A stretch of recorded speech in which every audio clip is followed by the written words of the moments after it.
aussi à Montégoal et de parler d'un cycle de conférences sur le design de l'urgence. Et du coup, on a revu un peu l'ordre. On va d'abord parler du musée du climatographe, puis du cycle de conférences et on terminera sur la diagonale du plan. Voilà, mais on aborde tous les sujets quand même, mais une espèce de logique voilà, à cet ordre du jour. Et sur ce, bah, Julien, je te donne la parole et je te fais une grosse bise. Merci à toutes et tous. Et merci Emma pour l'introduction. J'en profite pour dire que moi j'ai vécu une renaissance aussi cette année. Je ne sais pas si vous avez suivi, mais j'ai eu un gros pépin de santé fin 2023. Et je me souviens de ma deuxième naissance quand j'ai rouvert les yeux après du coma. J'ai fait une méningite à pneumocoque. Et donc je vis ça comme une joie en fait. Et je suis heureux d'être là, heureux d'être avec vous. Et, et j'aurai l'occasion d'en reparler. Euh, ça m'a en fait amusé de vivre une renaissance après avoir écrit Renaissance écologique. Et, je suis pas sûr de le souhaiter à tout le monde, mais en tout cas, c'est un épisode qui marque. Et aujourd'hui, j'en tire de la joie d'être là.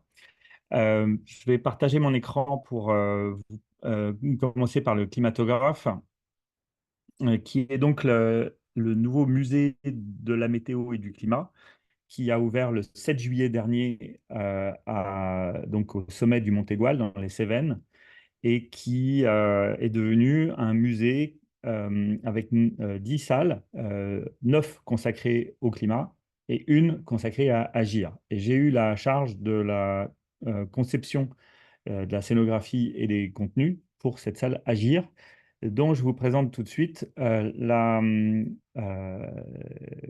contenu avec une, un pan de mur que j'appelle le mur ouest, où on a un tirage de l'allégorie des effets du bon gouvernement, sur lequel j'ai assemblé 48 tuiles qui permettent de constituer un puzzle pour former l'image de Renaissance écologique.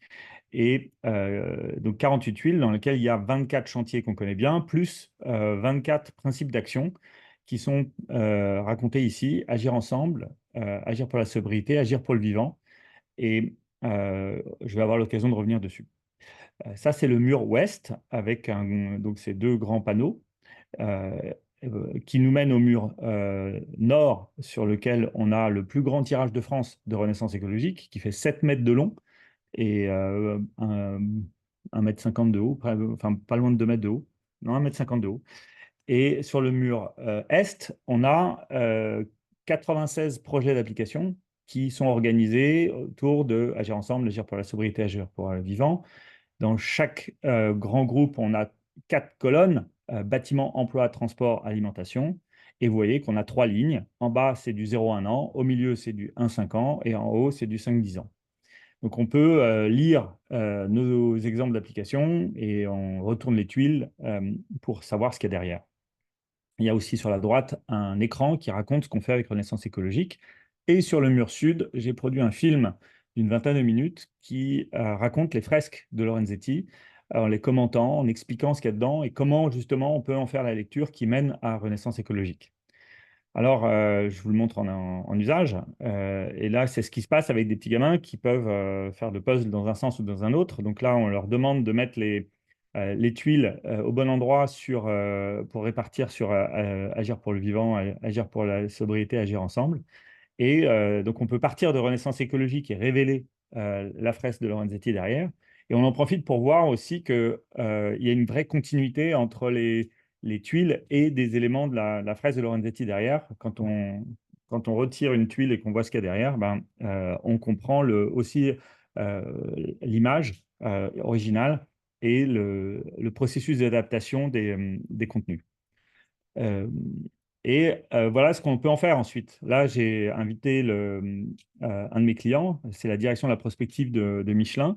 On a privatisé le lieu et vous êtes nombreux à pouvoir le privatiser aussi. C'est un espace qui est vraiment à notre service, au service de notre communauté, en plus d'être au service du public. Mais là, vraiment, il ne demande que ça, qu'on fasse vivre cet espace. Et donc, on peut faire des puzzles, on peut faire des quiz, on peut faire des memories, on peut faire des tas de trucs avec ces cartes-là. Et puis après, on peut aussi faire des combinaisons, inviter les gens à se raconter des histoires avec. Enfin bon, il y a énormément de déroulés qui sont possibles à partir de ces ressources. Et de l'autre côté, donc il y a notre fameuse recherche Où est Charlie? Vous reconnaissez ce que je leur ai demandé de faire et ils l'ont trouvé. Alors, quand c'est plus grand, c'est plus facile de le retrouver, mais en même temps, il faut prendre du recul. Enfin, c'est pas si facile comme exercice. Donc, en synthèse, on retrouve là donc les ingrédients avec un pan de mur important qui fait la liaison entre Lorenzetti et Renaissance écologique, un pan de mur sur lequel on a l'occasion de rentrer dans les principes d'action. Euh, et j'ai choisi d'en avoir 24 tant qu'à faire pour que on reste dans notre univers. Et en bas, vous voyez aussi un panneau qui existe en recto verso et qui permet de se déplacer, d'avoir en permanence le rappel que si on voit les tuiles Renaissance écologique, ben, on peut avoir le panneau qui nous rappelle Lorenzetti et vice-versa. On peut faire comme ça. Euh, donc, on a aussi donc, la version analytique et qui existe, hop, pardon, voilà, ici, qui existe sous forme de différents supports. Donc là, tout ce que vous avez vu au Montégoal, c'est en Kerlin. C'est un matériau écologique parce que il a été conçu par Explore à Concarneau. C'est du lin et de l'amidon de maïs. Donc, il n'y a pas de plastique là-dedans. Et j'étais très content que dans cette salle, Agir, dans la scénographie, il y ait du bois, de l'amidon de maïs et du lin, mais il n'y a pas de plastique. Et il y a tout juste un petit écran d'affichage et une projection. Donc là-dedans, on a donc les supports en carton 350 grammes. Et j'en ai fait éditer là. C'est arrivé aussi, moi, ce matin. Emma a reçu son kit de livraison et moi j'ai reçu le mien. Donc ça, c'est des ressources que je souhaite partager aux adhérents de l'association qui auront finalisé leur parcours de formation niveau 1 puis niveau 2. On rentre là dans le cadre de formation experte. On aura l'occasion d'en reparler. Mais c'est beaucoup, beaucoup de ressources supplémentaires et c'est quasiment un livre en plus, en fait, les textes qui ont été produits pour ça. Euh, en, pour donner quelques clés de lecture, donc à chaque fois, les 8 principes s'organisent de la même manière. Je les ai positionnés de manière à pouvoir, au centre, présenter des principes d'action territoriale avec des leviers globaux en haut et des leviers locaux en bas. Euh, Si on regarde les coins supérieurs gauche et droite, c'est les principes long terme de l'action collective ou les principes long terme de l'action individuelle. Et en bas à gauche, c'est le principe pour généraliser l'action individuelle ou l'archétype individuel. Et au centre, on est à l'échelle de l'économie finalement, avec pour la partie gauche un principe d'action pour l'industrie et pour la partie droite un principe d'action pour les usages, donc l'offre et la demande. Je fais un petit zoom sur l'archétype individuel avec l'idée que ces missions, agir pour le vivant, agir pour la sobriété, agir ensemble, eh bien, ça soit des missions qu'on puisse tous comprendre, mémoriser et associer à des images. Donc, toujours le même principe de transmission pédagogique que j'avais initié avec la fresque, puis avec le livre.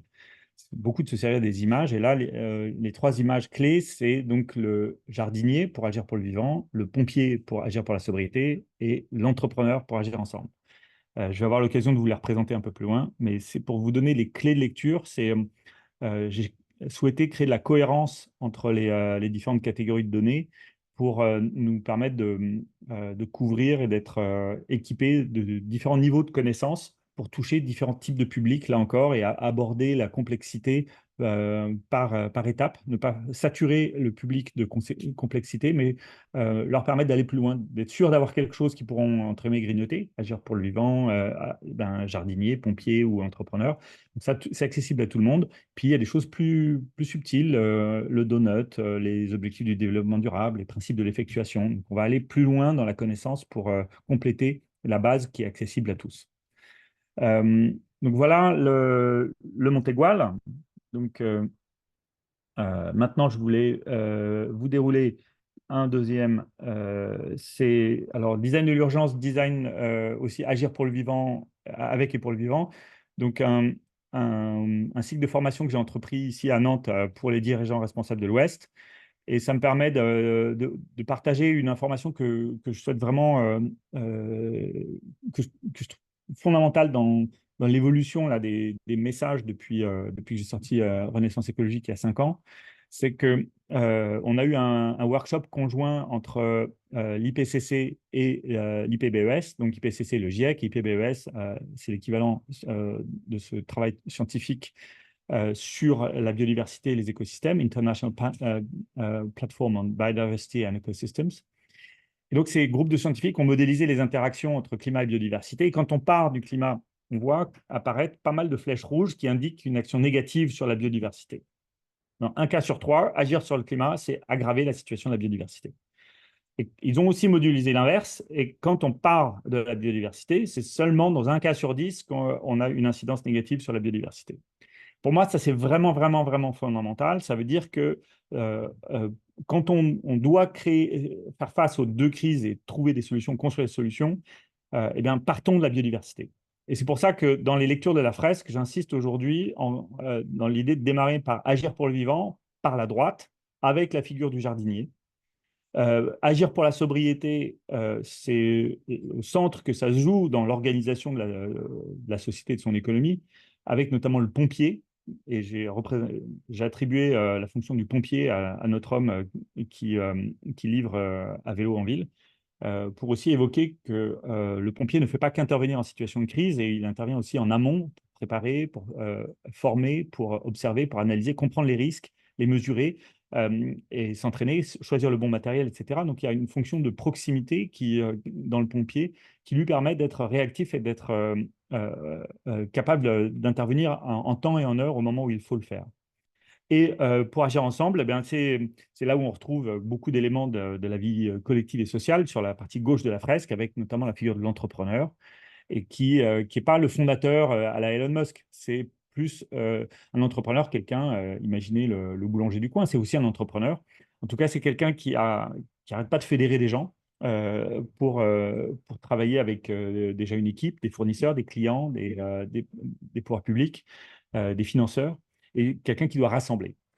Et euh, j'insiste un tout petit peu sur cette vision-là pour positionner Agir pour le vivant comme vraiment le but, agir pour la sobriété comme le moyen, euh, et agir ensemble comme la mesure, enfin l'outil de mesure. Bien, en fait, c'est la résultante qui va nous et au final, on va mesurer la quantité de gaz à effet de serre dans l'atmosphère.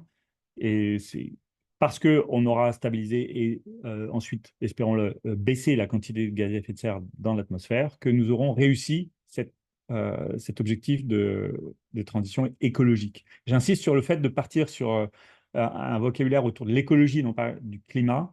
On a tendance à inverser les polarités. Je pense qu'il faut vraiment, vraiment aujourd'hui affirmer la préséance des objectifs, du but, de la motivation d'agir pour le vivant, de se servir de la sobriété comme un moyen et d'agir ensemble comme un outil de mesure qui nous mène finalement à inverser beaucoup, beaucoup de méthodes dans la façon de gérer les questions écologiques aujourd'hui. Euh, donc, quelques mots sur ce programme de formation. Donc, j'en ai fait deux. Un sur donc Agir pour le vivant et l'autre pardon, le design de l'urgence. Le design de l'urgence, c'est l'autre élément qui me semble indispensable et on le voit dans l'idée du pompier. Le pompier manque de temps. S'il intervient avec quelques minutes de retard, l'infarctus aura fait ses ravages, l'incendie se sera propagé et autres inondations qui auront franchi les seuils, etc. Donc il faut agir vite et face à l'accélération des phénomènes, des crises écologiques qu'on voit autour de nous, on a vraiment, vraiment besoin d'apprendre à agir beaucoup plus vite. Et euh, pour illustrer cette façon d'agir vite, je vais passer sur le troisième registre. Je reviendrai ensuite sur la formation, si mon ordinateur veut bien réagir, euh, avec donc la diagonale du plein qui s'inscrit dans une double logique. À la fois, elle participe à un mouvement de recherche-action entrepris par l'ADEME qui s'appelle l'Extrême Défi et qui vise à faire émerger ces véhicules intermédiaires où on dit qu'on peut faire moins coûteux, plus durable, plus léger, plus simple, plus efficient et finalement à la même vitesse. Mais c'est aussi pour moi l'occasion d'envisager la fresque de Renaissance écologique en 3D. Et donc là, vous voyez la diagonale du plein. Qu'est-ce que c'est? En fait, c'est une expédition de Concarneau à Arles avec un véhicule à pédale à assistance électrique à 4 places qui a tiré une remorque elle-même à assistance électrique, le tout avec des panneaux solaires. Donc 24 étapes, évidemment, parce qu'il y a un lien avec Renaissance écologique et on va le voir apparaître, notamment en rappelant que, évidemment, on part de Lorenzetti, on arrive chez Renaissance écologique. Donc là, on est dans le 2D. Et le 3D, c'est ce qui s'est passé quand j'ai fait un zoom sur la fresque. Et de ce zoom, je me suis dit, bien, hey, maintenant, on va passer du dessin à l'objet. J'avais fait dessiner cette voiture avec sa remorque en 2015 et maintenant, je l'ai fait construire en 2023. Tadam, tadam. Le voilà, vous reconnaissez le principe d'une voiture et d'une remorque avec de la légèreté. La remorque, c'était un coffre qui m'a permis de transporter les bagages et le kit d'exposition, donc les bagages de 4 personnes et le kit d'exposition. C'était aussi un panneau de coffre qui était un panneau solaire, donc qui recharge les batteries du véhicule et de la remorque quand il faisait beau. Et il n'a pas toujours fait beau l'été dernier, si vous vous souvenez. Et de l'autre côté du panneau solaire, j'ai fait aménager un stand de présentation de la fraise de Lorenzetti qui m'a permis aussi de faire des ateliers, parce que j'ai fait percer ce panneau pour pouvoir y insérer des petits picots pour afficher les tuiles. Donc, vous reconnaissez le même principe de scénographie, c'est la version mobile euh, du Montégoal, du climatographe, qui permet de faire vivre les contenus des 24 chantiers et des 24 principes d'action partout là où on se déploie. Donc, c'est un kit qui permet de faire pour dire. Et là, pour moi, c'est vraiment une extension de Renaissance écologique. Déjà, le fait de dessiner des choses réalistes qui existent est une façon de convaincre que oui, la sobriété, c'est possible. Oui, les énergies renouvelables, c'est possible, etc. En les dessinant, on est déjà dans cette dynamique-là. Et on va un peu plus loin en fabriquant et en incarnant, en pratiquant, en utilisant ce que nous dessinons et affirmons dans la fresque, et c'est la preuve par l'action. Avec ensuite, pour moi, la grande joie de faire des conférences silencieuses. Je pouvais simplement me garer et je fermais ma bouche et tous les messages passaient. J'avais rien besoin de dire. Les gens s'approchaient, observaient, posaient des questions et entre eux se répondaient eux-mêmes aux questions qui se posaient et puis ils comprenaient tout. En fait, il n'y avait rien besoin de raconter. Évidemment, on tenait le crachoir également, mais l'essentiel du travail de compréhension, de transmission de message se faisait sans aucune médiation. Et là, pour moi, il y a eu aussi une victoire dans cette opération. J'insiste sur le fait qu'avec notre démarche et nos méthodologies, on s'adresse vraiment à tout le monde. Et en 24 étapes, 1400 km d'itinéraire, j'ai rencontré vraiment des gens très, très, très différents les uns des autres. Et pour moi, la photo qui résume cette capacité à parler à tout le monde, c'est ici à Saint-Julien-sur-Cher. Alors, bon, vous savez pourquoi je me suis arrêté à Saint-Julien-sur-Cher. C'était en plus la fête de la Saint-Julien. Et là, je suis arrivé, il y a un jour où il y avait la brocante qui est derrière la photo, donc on ne voit pas la buvette. Et puis derrière la buvette, on voit les boulistes qui font leur jeu. Et je me suis garé à 16 heures ce jour-là. Les gens n'étaient pas à leur première bière. Mais tout de suite, il y a une grappe de gens qui s'est agrégée autour du dispositif par curiosité et puis avec intérêt. Et puis, notamment la personne à gauche que vous voyez au deuxième plan avec son t-shirt gris, un ouvrier viticole avec des mains bien, bien calleuses de quelqu'un qui travaille la terre faisait le tour du kit mobile et disait, mais putain, je peux le faire. Je peux le faire. Et ça, c'était pour moi un message extrêmement satisfaisant de dire, non seulement nous, on peut le faire en circulant, mais les gens qui le voient se disent que eux aussi, ils peuvent le faire. Et là, on transmet un empouvoirment, pour utiliser le terme français, l'empowerment, avec l'appui de la démonstration par la preuve. Et puis je rappelais que la remorque qu'on voit à gauche, elle a été soudée en 4 jours. Et le véhicule que vous voyez à droite, il a été assemblé en 22 jours par un l'ESAT Lacardon à Palaiseau. Et ça, pour moi, c'était une façon de vraiment de gagner la confiance des publics auxquels je m'adressais, en leur montrant que tout est possible. Tout est possible en local avec les compétences dont on dispose. En local, on n'a pas besoin de grand chose pour fabriquer ces choses-là. Et j'en profitais pour rappeler que tout ça est né d'un cahier des charges que j'ai formulé en 1 minute le 24 février 2023. Je disais, je vais partir de Concarneau le 15 juillet, arriver à Arles le 21 août pour l'ouverture du festival Agir pour le vivant. Je vais faire 24 étapes. Je vais circuler en véhicule intermédiaire à assistance électrique avec une remorque. Et je vais appeler ça la diagonale du plein parce que je vais partir du nord-ouest et arriver au sud-est, alors qu'en France, les géographes ont nommé la diagonale du vide, qui décrit les zones françaises, des départements qui sont déprises de population, du nord-est au sud-ouest. Donc la diagonale du vide, la diagonale du plein, et voilà. Et donc c'était formulé en 1 minute. Vous avez vu, il n'a pas fallu vraiment plus qu'1 minute pour en faire la restitution. Et 179 jours plus tard, je suis arrivé à Arles le jour J en ayant fait tout ce que j'avais annoncé que j'allais faire. Avec en chemin des surprises. Vous reconnaissez là sur la gauche Marie Debussy et son compagnon Julien. Marie qui est la directrice de production de la Diagonale. Et Marie et Julien, pour moi, c'était Magic Team parce qu'ils m'ont permis de changer de système de freinage en route, sans dévier d'itinéraire et sans ralentir la progression de l'opération. Parce que oui, on est parti et c'était pas tout parfait. On a eu notamment des casses. Et puis, bah, ces casses, on a eu aussi de la chance, mais de la chance qui se construit. C'est-à-dire que 2 minutes après l'avoir cassé, ce monsieur et son van blanc se sont arrêtés, ils ont ouvert leur boîte à outils, il a ouvert sa boîte à outils, il a soudé, et 30 minutes après, on a pu repartir. Donc, ça, c'est possible parce qu'on avait un équipement simple, facile à comprendre, facile également à réparer, parce que c'est une forme de low-tech. Et pour moi, ça, c'est une victoire aussi dans les hypothèses qui vont avec. On sait qu'on a fait les bons choix quand ce genre de situation peut se produire. Et oui, il y aura de la casse, mais oui, il y aura facilement des solutions pour réparer.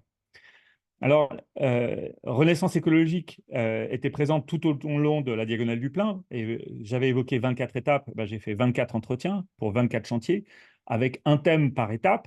Et j'ai choisi à chaque fois des interlocuteurs et des lieux qui étaient pertinents pour aborder les chantiers. Donc, par exemple, éducation, c'était avec Carole à Vannes, qui est très impliquée dans l'association depuis le début et notamment là a pu parler de son expérience de directrice d'école maternelle et de maîtresse d'école. Et on était dans un jardin qu'elle a fait pousser avec de la tonte haute et où on a pu parler d'agir pour le vivant, on a pu parler de toutes sortes de choses comme ça. Et à chaque fois, j'ai cherché à avoir des interlocuteurs pertinents pour le lieu et le sujet, ce qui permet aussi d'incarner les chantiers avec des voix, avec des personnages qui nous permettent de mémoriser aussi des éléments. Et nous publions le 12 et le 24, 12 x 12, 24, donc 2 vidéos par mois, le 12 du mois, le 24 du mois. Ces vidéos qui sont montées en format 5 minutes dans la version publique et qui existent aussi en version 40, 50 minutes dans la version qui va déboucher sur un MOOC à la fin de l'année pour avoir accès à donc un récit plus complet pour chacun des sujets.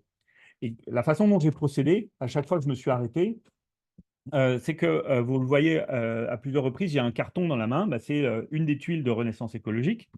Voilà. Et donc, je le présente face caméra comme ça. Et derrière, eh bien, j'ai le texte que j'ai écrit comme cahier des charges pour chacun des 24 chantiers, qui me sert de guide d'entretien, ce qui fait que chacun des entretiens est une version vidéo de ces tuiles, qui sont elles-mêmes une version imprimée de ce que nous développons sur les chantiers de Renaissance écologique. Alors, ce n'était pas seulement des entretiens, des étapes, etc. J'ai aussi créé une expo en prélevant des échantillons de miel, de graines, de végétaux et de sols dans des tubes à essai que j'ai assemblés pour montrer justement la diversité des étapes et des lieux et des milieux traversés dans cette période-là. J'en ai tiré aussi 24 principes de design de l'urgence, et donc c'est ce que j'évoquais tout à l'heure, 8 principes de design produit qui ont permis de fabriquer, de fiabiliser l'objet, les objets que j'ai utilisés. 8 principes de design de projet qui ont permis de mener l'opération et 8 principes de design de comportement qui ont été nécessaires pour vivre avec ce produit et ce projet. Et j'aime bien résumer la diagonale qui permet de partir de la légèreté, principe physique, mais aussi un principe métaphorique et qui nous mène à la joie. J'ai eu l'occasion de vivre cette joie en permanence pendant le projet et c'est aussi ça qui m'amène aujourd'hui à travailler sur le changement d'échelle en disant l'année dernière, j'avais une équipe qui a fait 24 étapes et cette année, l'objectif, c'est d'avoir 24 équipes qui vont faire une étape. L'année d'après, c'est que chacune de ces 24 équipes déclenche 24 autres équipes, donc 576. L'année suivante, qui en est 13 824, vous comprenez l'idée, c'est de massifier. Donc, j'appelle ça la deuxième édition de la Diagonale du Plein en disant qu'on va partir d'une expérience réussie. À chaque fois, j'ai pu faire sans difficulté 50 km par jour. Donc, pour quiconque fait moins de 50 km par jour, il est possible de s'équiper de ce genre de choses pour se substituer à un véhicule thermique ou un gros véhicule électrique. L'idée étant de cibler des usages professionnels dans un premier temps, parce que c'est à cette échelle-là qu'on aura aussi une réponse à la question, oui, mais les vacances? Ben non, un véhicule professionnel qui ne fait jamais plus de 50 km par jour, il ne part jamais en vacances, donc il n'a jamais besoin de plus de 50 km d'autonomie. Ce qui nous permet d'explorer donc les registres des véhicules de l'extrême défi et de montrer qu'on peut faire de la combinaison avec différents types d'aménagements. Il existe aujourd'hui d'autres utilisateurs des gabarits analogues à ceux que j'ai utilisés, et on peut atteler les remorques Véloma à des vélos, et c'est pour ça que ça s'appelle Véloma d'ailleurs, et on peut concevoir d'autres types de remorques Véloma, celle-ci est plus courte, mais elle est tirée par un vélo, et puis on peut les atteler à des vélos cargo, et puis ces vélos cargo, on peut atteler d'autres types de remorques. Ce qui nous permet d'avoir la conviction que ces gabarits, une partie tractante, une partie tractée, sont pertinentes pour incarner, opérer, mettre en œuvre des usages professionnels. D'autres gabarits sont possibles. On n'a pas que la remorque Véloma, mais dans tous les cas, on montre qu'il y a plein d'aménagements possibles. Et j'ai fait travailler là, récemment des étudiants de l'école de design pour faire émerger une sorte de grammaire d'aménagement qui permettent de faire des combinaisons pour adapter un même gabarit à plein de situations différentes. L'idée étant de pouvoir mutualiser les créations et développements portés par une des 24 équipes et de se dire, ah bah tiens, ça peut être réutilisé par d'autres. Donc là, si vous voulez flasher le QR code et nous dire ce que ça vous inspire, ce que vous avez envie de faire, n'hésitez surtout pas à remplir le questionnaire. Et je voudrais terminer, on avait dit qu'on réservait 20 minutes de questions, je suis un tout petit peu en avance, mais en vous montrant aussi... On peut faire le plein, s'il te plaît, là? Je voudrais du super, mais du super cool, s'il te plaît. Du super cool, indice 95, là. Pas cher. Pas cher. Et alors, qu'est-ce que tu fais avec ton plein? C'est plein de joie, en fait. Tu carbures à quoi? Au carbure. Et donc, la diagonale du plein, c'est aussi ça, c'est de se déplacer sans faire le plein d'essence, mais justement le plein de joie. Et puis, le plein d'espoir, parce que, voilà. Yes. Alors là, on est où, Alba? Là, nous sommes à Bray et nous allons à Xiroku pour le déjeuner. Pour le déjeuner. Devant nous, qu'est-ce qui nous bloque le chemin, là? Un petit dom-dom métallier d'or. Regarde cette belle route sinueuse. Et nous, on est dans une grosse allée. Là, c'est la grosse allée. C'est bon, ça va? Voilà. Et je voulais terminer par là pour dire que euh, pour moi, cette expérience, c'est vraiment une carapace de joie. Et je pense qu'on est tous et toutes particulièrement sensibles à la menace qui se joue dimanche et dimanche en 8 avec les élections. On a notre rôle à jouer et en continuant d'agir comme on le fait, et je pense que les ressources qu'on partage nous aident à tisser des liens très forts entre nous. Je pense que c'est des ressources précieuses. On va devoir continuer de garder de l'énergie et de la détermination pour agir parce que même si le RN reste minoritaire à la fin de cette séquence, ça va perturber le débat politique et il va continuer de falloir défendre nos idées pour agir, pour faire pour entreprendre, pour réparer le vivant, pour agir avec et pour le vivant, et surtout pour le vivant, faire ce but, pour pratiquer la sobriété et une forme de frugalité heureuse également, on pourrait substituer au terme de sobriété. Ça, moi, j'en fais vraiment un cadre de vie et je pense que on peut affirmer avec d'autant plus de force maintenant qu'on porte ces messages-là, là où d'autres pourraient nous dire, bah non, mais j'y crois plus, et là, vous me présentez un monde qui va trop bien, et c'est pas possible que ça puisse être possible comme ça. On en parlait avec Emma. Je pense que d'autant plus, on peut dire, non, non, mais enfin, il n'y a aucune raison d'arrêter de faire, puisque ça marche quand on fait. Donc allons-y, à l'œuvre.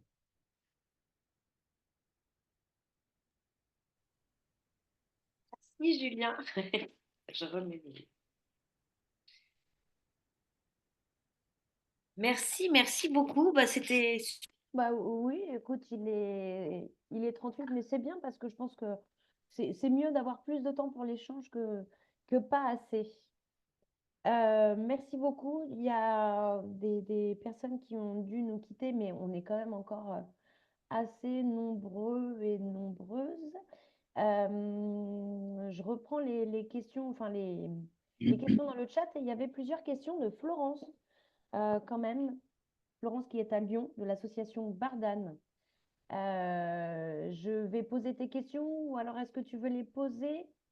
Ou je pose les questions et puis je vous laisse échanger tous les deux pour tout le monde. Est-ce qu'on pourrait imaginer d'emprunter le kit, peut-être pas toute la remorque, mais le kit d'expo mobile pour des projets? Alors oui, tout à fait. Mon souhait, c'est de pouvoir éditer des copies du kit d'expo sur Kerlin pour qu'on puisse en avoir dans plein de coins de France. Je pense que c'est des très très bonnes ressources et vraiment efficaces qu'on peut utiliser euh, indépendamment de la remorque. Il suffit de les poser sur une table et on peut inventer un petit kit de support pour tenir les panneaux. Euh, les, les panneaux en carlin, on peut les faire éditer facilement par nos amis de Cloître à Quimper. Et aujourd'hui, moi, je les propose à la vente sur le site de Quattro Libri. Donc, ça, c'est possible. Et je pense que ça fait partie des ressources qu'on peut partager. Euh, et on peut trouver des formules pour qu'on soit nombreux à être équipés dans le territoire. Par ailleurs, j'ai aussi fabriqué et conçu des planches rigides sur lesquelles on a recto verso Lorenzetti d'un côté et Renaissance écologique de l'autre.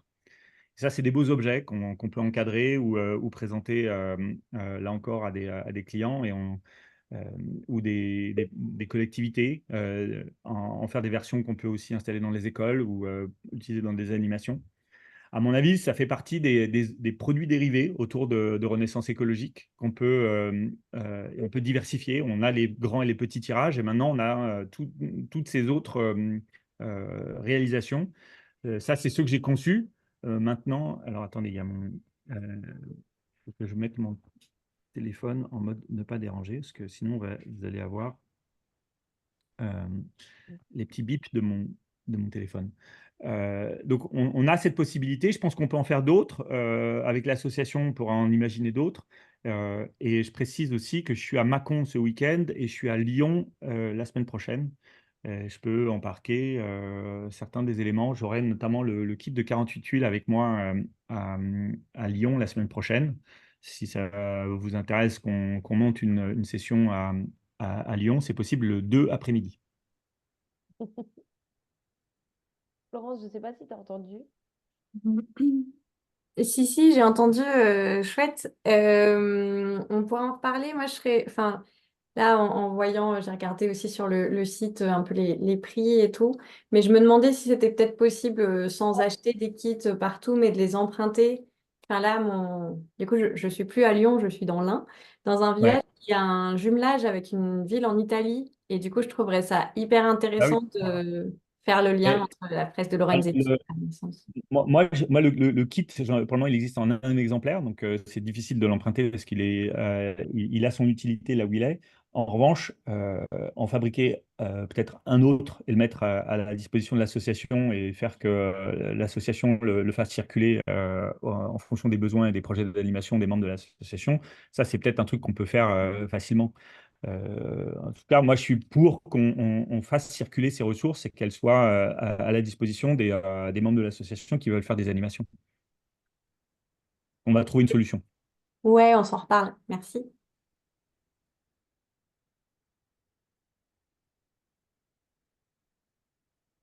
Je continue, je continue. Quel travail, quelle production? Est-ce qu'on peut avoir des éléments de budget, de tout ça, nombre de personnes impliquées, temps de prépa en amont, traitement en aval? Euh, voilà. Je sais qu'il y a Ouais, ça, c'est un, deux, trois, beaucoup, beaucoup. Je pense que c'est un peu difficile de donner une réponse uniforme à tout le monde. Pour moi, là, il y a des ressources qui sont produites, certaines qui existent disponibles dans l'espace public, notamment là, les formats courts des vidéos. Je vous encourage à les regarder si ça vous semble intéressant, à les diffuser. On va avoir l'occasion, si on veut, enfin moi je prévois en tout cas pour à titre de la Diagonale du Plein de faire un calendrier en avant en reprenant ces 24 vidéos jour après jour en décembre. On pourrait assez vite imaginer des animations du type les 24 heures de Renaissance écologique en faisant sur un week-end, 2 fois 12 heures de conférences en utilisant ces 24 vidéos, pour le coup, la version long format. On peut faire des compléments de discussion avec Canopé, des déploiements dans l'éducation nationale. On peut travailler avec l'Association des maires des villes ruraux de France, etc., sur comment faire vivre ces contenus dans les territoires. Et on a beaucoup, beaucoup de ressources là qui sont disponibles. Donc ça, c'est catégorie 1, c'est des ressources qui sont immédiatement exploitables. Catégorie 2, c'est des ressources qui sont transmises et avec la formation qui permet ensuite de les exploiter. Et moi, je souhaite vraiment établir un parcours de formation qui permet aux gens qui ont suivi la formation niveau 1 puis niveau 2 d'avoir une formation experte sur les 48 tuiles. J'ai commencé des formations comme ça à Nantes et j'en ai déjà fait 2.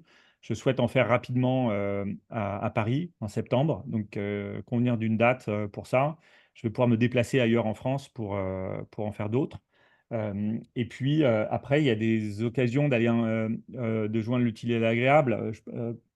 Quand j'évoque là, les 24 cas d'usage de la Diagonale du Plein, ben, ils sont en cours d'assemblage et il y a plein de coins de France qui vont se retrouver en situation d'assembler un kit mobile inspiré de la Diagonale du Plein. Et là, pour moi, il y a une opportunité à ce que l'association se rapproche de ces équipes-là. S'il y a des proximités géographiques, profitons-en. Ces kits-là, c'est aussi des kits ambassadeurs de Renaissance écologique. Quand on a un véhicule intermédiaire qui tire une remorque et qu'on peut le faire savoir dans le territoire, et qu'on peut dire que ça, c'est la version 3D de ce qu'on pointe du doigt sur la zone mobilité ou dans le chantier mobilité sur la fresque, ben, ça donne du poids à ce qu'on défend. On montre que c'est possible. Et en plus, les gabarits de ces remorques sont des standards sur lesquels il est vraiment facile d'insérer les panneaux de présentation de Lorenzetti. Donc, on va pouvoir avoir autant de supports 3D chouettes pour attirer du public et faire venir à nous des gens qu'on va convaincre, pas forcément parce qu'on va leur parler de renaissance écologique. D'abord, ils vont voir le véhicule et la remorque. Ensuite, ils vont voir le tirage de Lorenzetti dessus. Et après, ils vont se poser des questions. On va leur raconter. Mais vous savez, tout ça, c'est pas ensemble. Et à l'épreuve, ça marche très, très bien.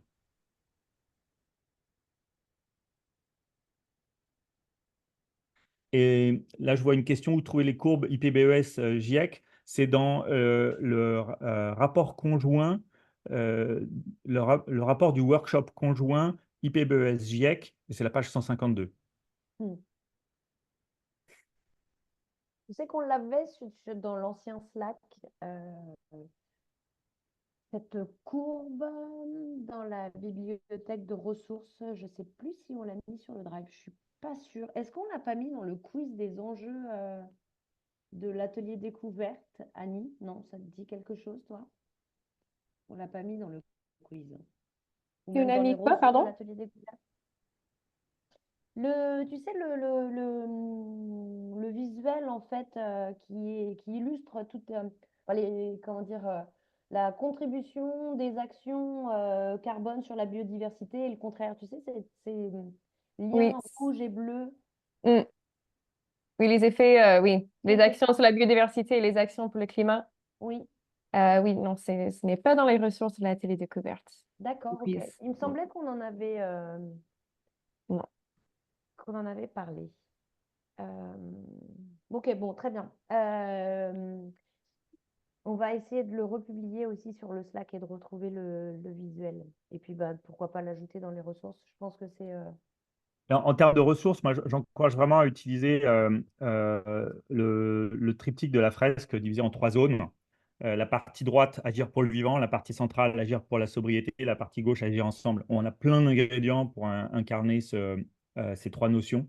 Ouais, Et dans la façon de lire la fresque, de même qu'on a acquis la routine de 0 à 1 an, 1 5 ans, 5 10 ans, bah, on croise avec une lecture verticale, non pas une lecture horizontale. Euh, et évidemment, on rappelle que agir pour le vivant, c'est aussi en ville, et on pointe sur la partie gauche de la fresque les éléments de biodiversité qui ont été dessinés dedans. Évidemment, on en retrouve aussi dans la partie centrale avec notamment les jardins périurbains, mais aussi les toitures, mais aussi les oiseaux, etc., qui sont là. Et de même, agir ensemble, il y en a dans le vivant, agir ensemble, il y en a dans la sobriété, et la sobriété, il y en a sur le vivant et sur ensemble. Donc, les notions sont imbriquées. Et je pense qu'on plus on peut encourager chacun à penser en trois sur ce triptyque avec les figures, le jardinier, l'entrepreneur, le pompier. Quelquefois, on est plus jardinier, quelquefois, on est plus pompier, quelquefois, on est plus entrepreneur. Mais à chaque fois, quand on peut être un peu des trois en même temps, eh ben, on apporte quelque chose qui est plus robuste et puis qui porte aussi, je pense, notre vision. En fait, c'est ce qu'on défend dans cette façon d'être. ouais, ouais. Intéressant, pardon. Du coup, moi, ça me met en ébullition, là, toute cette présentation, forcément. Qu'est-ce qu'on est en train de se dire? Euh, J'avais vu une autre question aussi. Est-ce qu'il y a un contact? Alors, attends, j'essaye de retrouver la Ah, au question. Montégoal, oui, Oui, c'est ça. c'est Laurent Bonnard. Et il est d'ailleurs devenu adhérent. Il a formé une partie de l'équipe du Montégoal sur l'animation de cette. Modémel, ouais. Mais vraiment, moi, je vous encourage, surtout là cet été, à y aller, vous faire connaître, à prendre contact avec l'équipe du climatographe. Je vais vous mettre d'ailleurs le. euh, Cyril la semaine prochaine, c'est pour ça. Ouais, ben, voilà. Et ben, je vais mettre dans le chat là, les coordonnées de Laurent pour lui dire, voilà, on arrive. Lui, il ne demande que à ce que cette salle Agir vive avec des gens qui connaissent bien les ressources, qui peuvent en parler. Euh, il y a un projet de territoire associé avec des écoles, avec des élus euh, qui sont associés à cette vision, qui le soutiennent. On peut faire des interventions dans toute la région de Toulouse à Marseille. En fait, c'est facile d'aller à, à- au Montégoal. Et donc, oui, allez-y. De même, à Marseille, ça vaut le coup d'aller au restaurant Le Présage, qui est le restaurant solaire. Euh, et vous avez vu apparaître un four solaire dans la fresque, dans la dernière version. Donc, ce four solaire, il est né aussi de l'utilisation du four solaire que j'ai fait pendant la Diagonale du Plein. Et, euh, et c'est une belle histoire parce que j'ai fait un atelier donc en 2022 à Arles pendant Agir pour le vivant, euh, au cours duquel Richard Loyen, qui défend la cuisson solaire avec les festins photoniques et qui est aussi directeur général de Enerplan, eh bien, il a rencontré Nadia Samut, que vous connaissez peut-être en tant que chef étoilé. Et Nadia est connue pour ses innovations en matière de cuisine sans gluten. Et elle a été intriguée par le fait que quelqu'un lui parle d'une technique de cuisson qu'elle ne maîtrisait pas. Et elle s'est rapprochée de Richard à la suite de l'atelier. Et il l'a formée.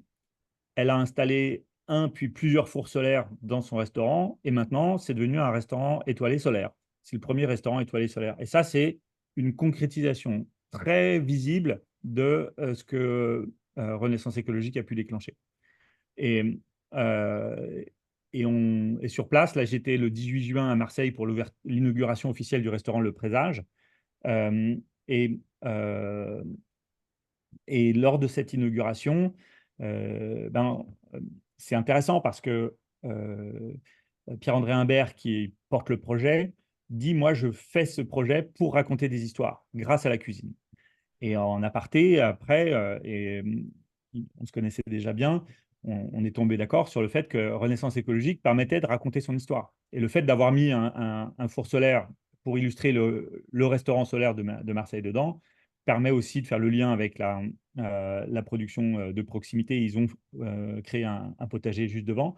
Donc on a aussi des lieux témoins comme ça qui sont des mises en abîme avec notre propos. Et il y a des tirages de Renaissance écologique là-bas. N'hésitez pas à Marseille à vous en servir. Je vois qu'il y a une grande question de Christophe. Je vais peut-être C'est m'arrêter ça. dans ce point pour répondre à Christophe. Ouais, est-ce que Christophe, tu es là, tu veux poser tes questions à Julien? Tu les prends une par une ou on les lit pour toi? Tu viens de les poser. Euh, C'était simplement pour moi d'abord la question que je trouvais importante, qui est celle de l'urgence, et quand on se confronte au terrain, on voit que les gens veulent plus entendre parler d'urgence.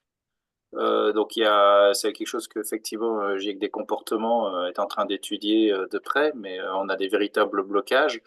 Et je me dis, les gens ont vraiment besoin de temps pour rentrer là-dedans, donc il y a une question de progressivité. Et aussi le temps d'arriver à convaincre les gens, tout simplement, parce qu'on peut être tenace, parfois il faut prendre 2 ans pour faire bouger quelqu'un. Donc l'avantage du collectif, ça fait bouger les gens plus vite. Mais il y a un changement de posture. Est-ce qu'il ne faudrait pas passer des procédures dans lesquelles on est, hein, on baigne là-dedans, c'est fou, comme on baigne dans les procédures. Pour n'importe quoi, il faut faire des formulaires, il faut demander des autorisations pour rentrer dans le processus. Voilà, je ne sais pas si je pose les questions une par une. Oui, oui, c'est mieux. Enfin, en même temps, Sur je dis c'est l'urgence, mieux, mais euh, moi je parle de design de l'urgence en tant que méthodologie. On n'est peut-être pas obligé de dire aux gens venez vivre dans l'urgence. Et aller aux urgences, c'est traumatique hein, quand on va à l'hôpital, j'en sais quelque chose. Hmm. Euh, mais en, en revanche, ce qui marche, c'est de dire ben, voilà, dans 4 jours, c'est frais. Et là, on montre qu'on a une réponse extrêmement courte et que c'est simple et que on est capable de gagner du temps. Et là, moi, l'année dernière, j'ai vraiment eu l'impression du 2 années en une. Quand je suis arrivé en septembre, quand je parlais du début du projet, je disais l'année dernière, Euh, alors que c'était tout juste il y a 6 mois en fait. Hmm. Et ça, c'est un sentiment qui est extrêmement puissant. Et de transmettre ce sentiment de pouvoir gagner du temps, de cesser d'en perdre et cesser d'être dans la seringue où on voit 2030, 2050 se rapprocher et puis on se dit je ne vais pas y arriver. Là, c'est se réapproprier le temps dont on dispose pour faire et faire avec conviction et convaincre par la preuve, en fait. Et là, en fait, plus on convainc vite par la preuve, plus en fait on est dans une réponse à la situation d'urgence. Mais c'est plutôt l'ingénierie de la réponse qui est intéressant plutôt que le stress de la perception de l'urgence. Je réponds dans la foulée sur le pompier. Oui, l'ami du quartier, mais pour moi, le pompier est un ami du quartier, mais il incarne pour moi la sobriété dans le fait qu'il n'a pas beaucoup de temps. S'il arrive après l'incendie, le pompier n'a pas fait son job. Et du coup, il a également une sobriété de moyens parce qu'il a un camion, il n'en a pas 43. Et dans un camion, il a 12 000 litres, il n'en a pas 50 000. Donc, il faut faire avec. Ça veut dire qu'il faut agir avec parcimonie. Et pour être efficace avec parcimonie, il faut savoir où pointer la lance et donc connaître le plan d'aménagement, savoir quels sont les matériaux, savoir s'il faut lancer de l'eau ou autre chose. Donc tout ce travail préparatoire, c'est l'ami du quartier finalement. Donc on retrouve cette jonction avec l'ami du quartier, mais plus généralement, le pompier, il nous amène quand même à plein de choses. N'oublions pas aussi le bal des pompiers avec la culture. On peut faire une lecture pompier de l'ensemble de la fresque. Donc pour moi, c'est une figure riche et utile et tout le monde aime les pompiers, à part les quelques-uns qui les caillassent. Mais bon, voilà. Ensuite, tu poses la question de l'essaimage. Et oui, pour moi, on est dans la coopération. J'assume le terme collaboration, même si avec le RN, c'est un peu difficile. de parler de ce terme en ce moment. Je pense qu'il est plus riche sémantiquement et il faut le défendre et pas se le faire bouffer par l'extrême droite. Donc, collaboration. Et effectivement, pour que l'essaimage ait lieu, on a besoin d'agir ensemble. C'est le troisième principe d'action que je souligne, agir polluant, agir pour la sobriété, agir ensemble, et avec des méthodes industrielles, de gabarit, de standards, de modules qu'on peut répliquer qui nous permettent d'aller plus vite. D'où l'intérêt aussi de pouvoir faire la démonstration par l'objet des principes pour aussi convaincre avec des mots simples, parce que le risque, c'est de théoriser, et de se retrouver sans convaincre. Ah tiens, je retrouve Alain, que je salue, Alain Chiza, avec qui on a fait une étape de la diagonale l'année dernière.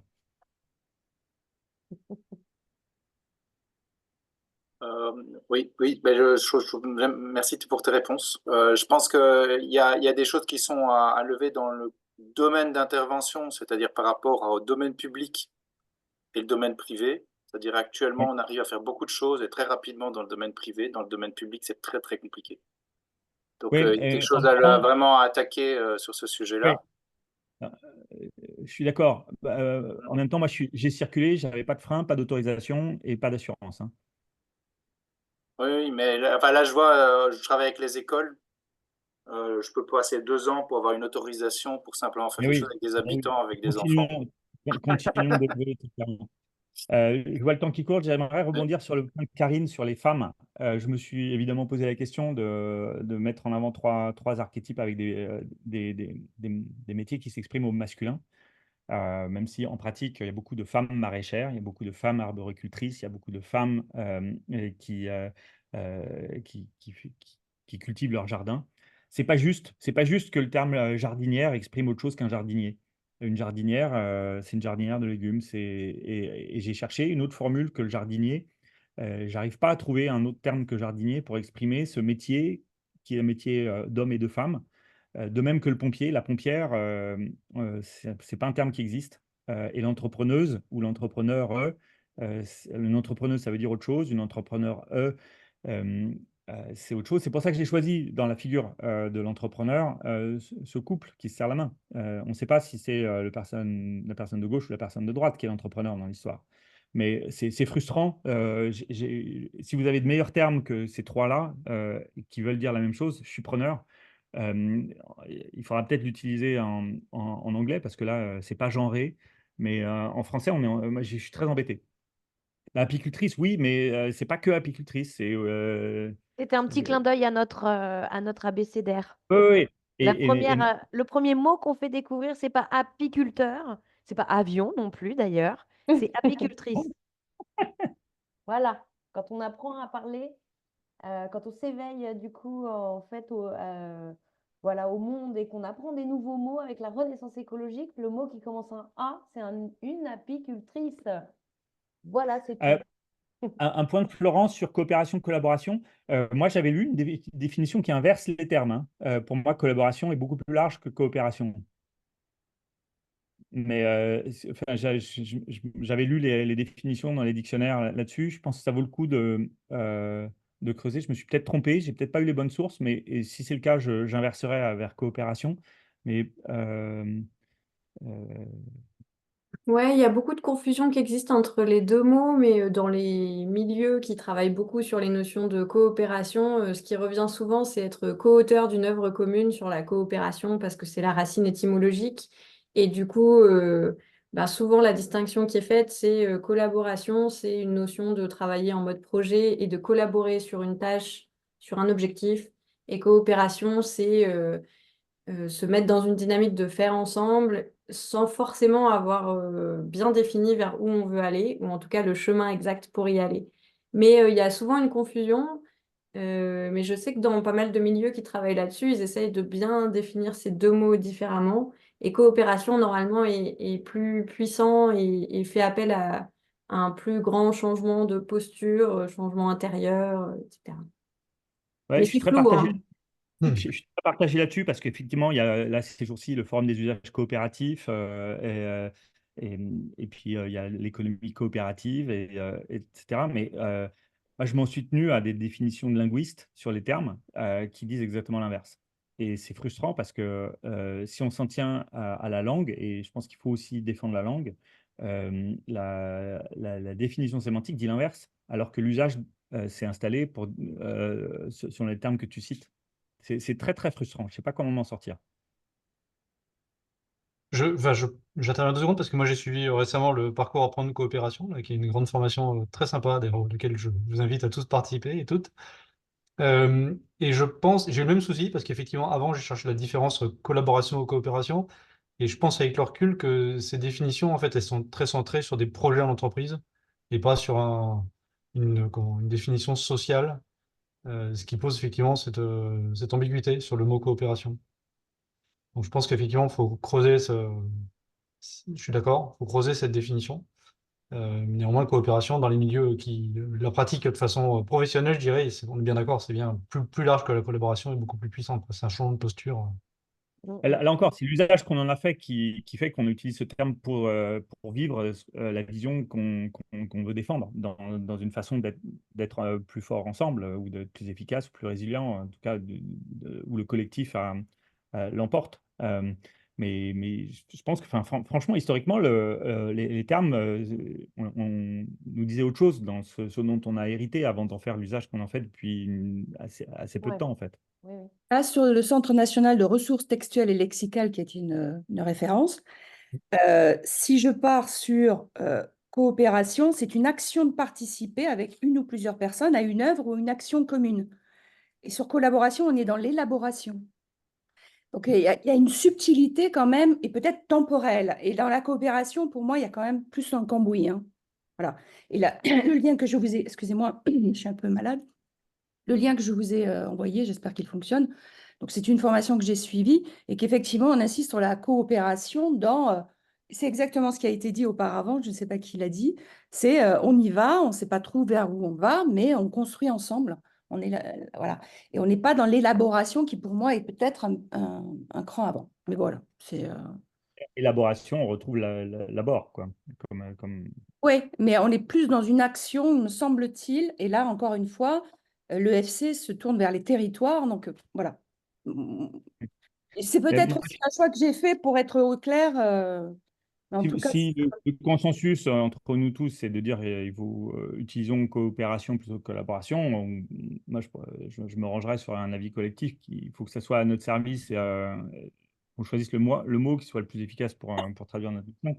En même temps, je pense que c'est l'occasion de faire de la pédagogie quand on se retrouve devant collaboration. Mais c'est peut-être une mauvaise idée dans le moment où justement ce mot arrive dans un contexte politique chargé et compliqué. Donc peut-être qu'il va falloir abandonner le terme collaboration pour se simplifier la vie. Ça, j'en sais rien. Je suis ouvert à propos de discussion.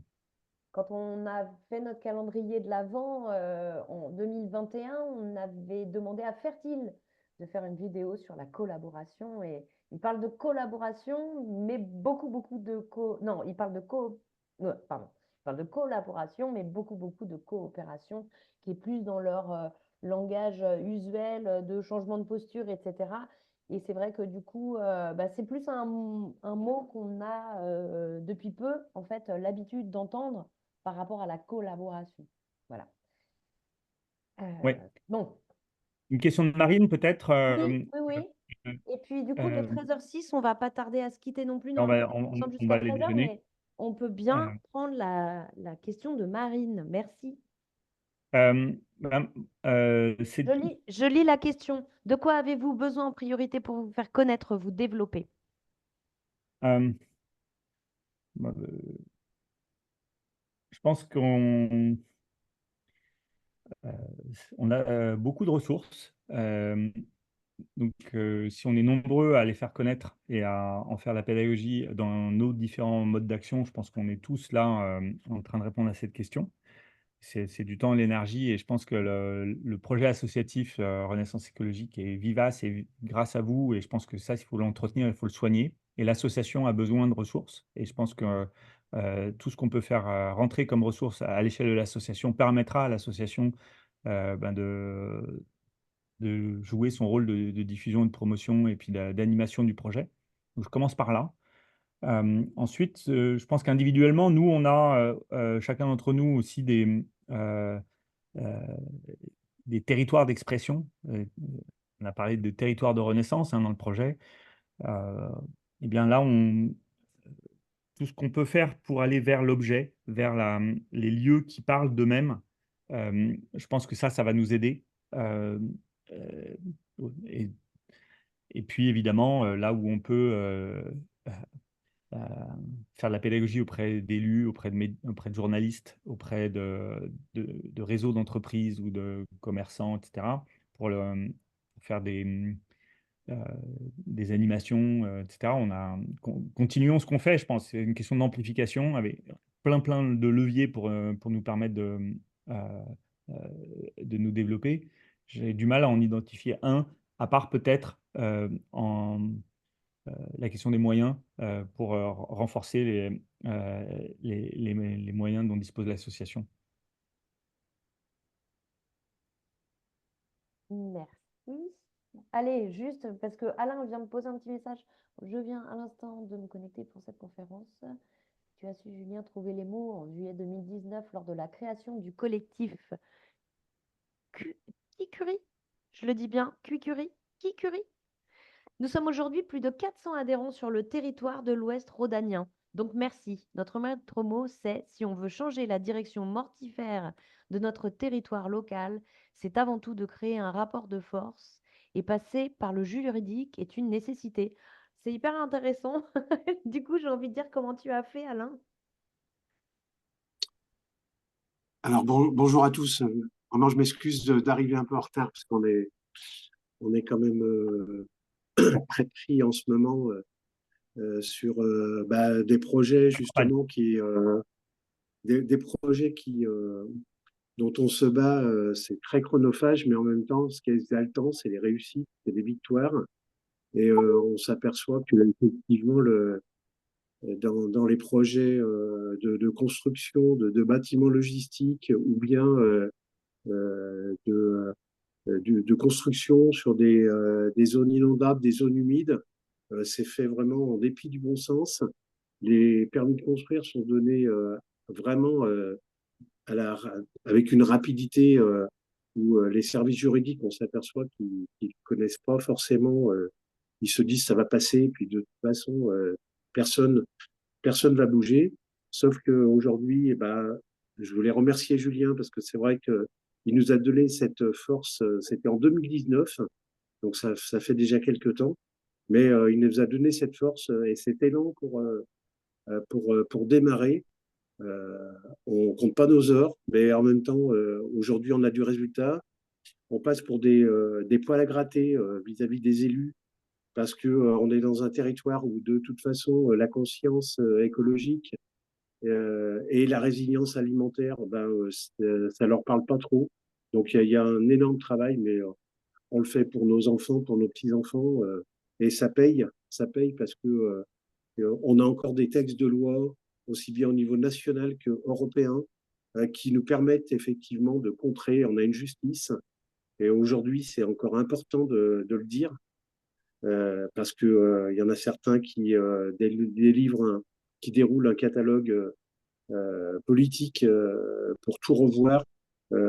Franchement, nous, on est pour changer les normes, mais surtout changer les normes pour s'occuper vraiment du vivant et de toute la nature qui n'a pas le droit à la parole. Et voilà, donc c'est des collectifs comme il y a de partout en France qui peuvent faire changer les choses. Et on est persuadé qu'on, je ne sais pas si on y arrivera, mais en tout cas, on y met vraiment toute l'énergie. Voilà. Merci de ce témoignage. Merci beaucoup, Alain, et bravo pour tout ce que vous faites. Je connais ce territoire m'est cher et je sais que c'est d'autant plus rageant de voir quand il part dans une mauvaise direction. Donc, il faut continuer de se battre parce qu'il est beau. Ta fresque circule, hein, Julien, de toute façon, même si on n'est pas souvent en contact, c'est vraiment un instrument pédagogique. Mais derrière la pédagogie, il faut mettre les mains dans le cambouis. Il n'y a pas d'autres solutions parce qu'ils peuvent très bien montrer une couleur très verte, dans leur magazine et puis faire tout le contraire. Donc, il faut vraiment actionner à tous les niveaux. Voilà. Cool. Parfait. Bon, on va Voilà, terminer signer la sur... pétition. Signer Et la toi? pétition du collectif Kikuri sur le site. Ok. Voilà. Et pour l'actu en cours, là, je vous renvoie aussi là, vers le site de Quattro Libri que j'ai mis à jour là récemment. Il y a plein de nouvelles ressources. Il y a des conférences, il y a des photos, il y a des récits, il y a des éléments de texte, il y a beaucoup de choses. J'espère que ça vous plaira. Et j'ai vraiment hâte de passer plus de temps avec vous à la rentrée. Là, c'est une période d'ajustement pour moi. Et à très bientôt en tout cas. Et j'ai hâte de continuer à faire vivre cette belle énergie que vous apportez dans chacune et chacun. C'est vraiment une joie pour moi immense, immense. À chaque fois que j'ai une occasion d'interagir avec les membres de l'asso, c'est toujours fantastique de voir des nouveaux noms, de retrouver des compagnons, compagnonnes que j'avais croisés par ailleurs. Et vraiment, merci à Emma, à Annie, à toute l'équipe qui fait vivre le projet au quotidien. Là, vous faites un boulot fantastique. Merci. Bah, merci beaucoup, Julien, aussi pour ton inspiration, ta motivation, et puis pour ta présence aussi aujourd'hui. Mais c'est vrai que du coup, on se demande à chaque fois où est-ce que tu vas chercher toute cette énergie. Et c'est vrai que c'est vachement reboostant. Donc je pense que comme Julien adore manger, je pense que bah voilà, de toute façon, c'est l'énergie qu'on brûle aussi pour notre propre énergie. Bref, donc voilà, on va vous À souhaiter un bon bientôt alors. appétit. Et oui, bien sûr, on va mettre donc le replay de cette conférence sur notre chaîne YouTube.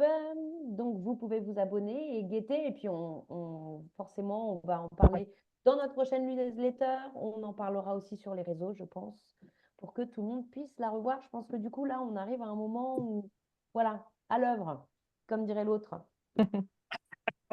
Allez, au revoir, merci beaucoup. Merci beaucoup. Merci, merci à tout Bye. le monde. Bonne Ciao. journée. Merci Bonne journée. beaucoup. Allez. Salut. Au revoir tout le monde. Merci, à bientôt. Merci beaucoup. Merci.